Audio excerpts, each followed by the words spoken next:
ගුණධර්මයක් දියුණු කිරීමට විශාල වටිනාකමක් ලැබෙන ලෝකයක නෙමෙයි අපි ඉන්නේ. ඒක මෙහි ලොකු වටිනාකමක්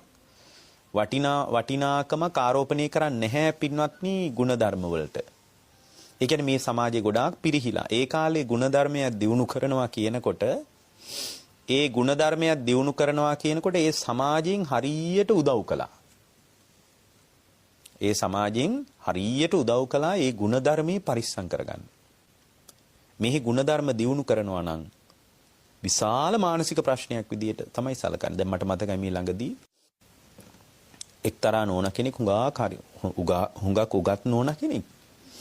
ඒ නෝනාගේ මහත්තයා ලංකාවේ බොහෝම කීර්තිමත් පුද්ගලෙක්. හරිම කීර්තිමත් කෙනෙක්. බොහොම ලංකාවේ ප්‍රකට කෙනෙක්. ඒ මහත්තයා මේ ළඟදී මාව පුද්ගලිකව හම්බෙන්න ආවා. ඇවිල්ලා කිව්වා හාමුදුරනේ මට උදව්වක් අවශ්‍යයි. මගෙන් ඔබතුමාට මොනවද ඕන කෙරෙන්න ඕන උදව්ව.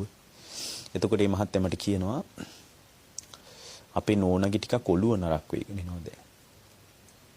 ටිකක් මානසික වෛද්‍යවරයෙක් ළඟට පෙන්නන්න යන්න මට පොඩ්ඩක් උදව් කරන්න. මම දන්න විදියට නම් බොහොම හොඳට ඉන්නවනේ. මම කොහොම හොඳට ඉන්නවා මට එහෙම පේන්නේ නැහැ. තේ මඩුවක් නෑනේ හාඳුරුනේ දැන් කොයි වෙලාවෙත් බණ අහනවා. එතකොට යාර ධර්මය අහන එක දැක්කේ මානසික රෝගයක් විදියට. දැන් මේ සමාජයේ එහෙමයි සලකන්නේ. දැන් හොඳට බලන්න තරුණ ළමෙක් දැන් මේ ඔය අපි දැන් කියපු සමහර ඔය විදර්ශනාව පැත්තෙහිම දේශනා අහලා ඉතින් සමහර අය මේවා පුහුණු කරන්න පටන් ගන්නවා. ඉතින් කරලා බලන්න එපායි වැඩෙනවද නැද්ද කියලා හරි බලන්න කියලා ඔන්න පටන් ගන්නවා.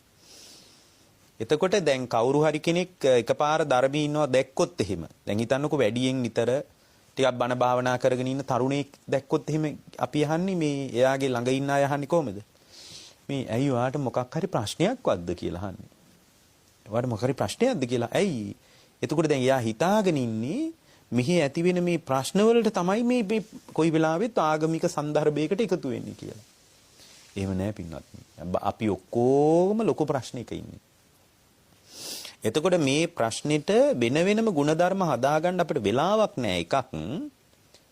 ඒකට පාරිසරික සාධක නෑ එකක්.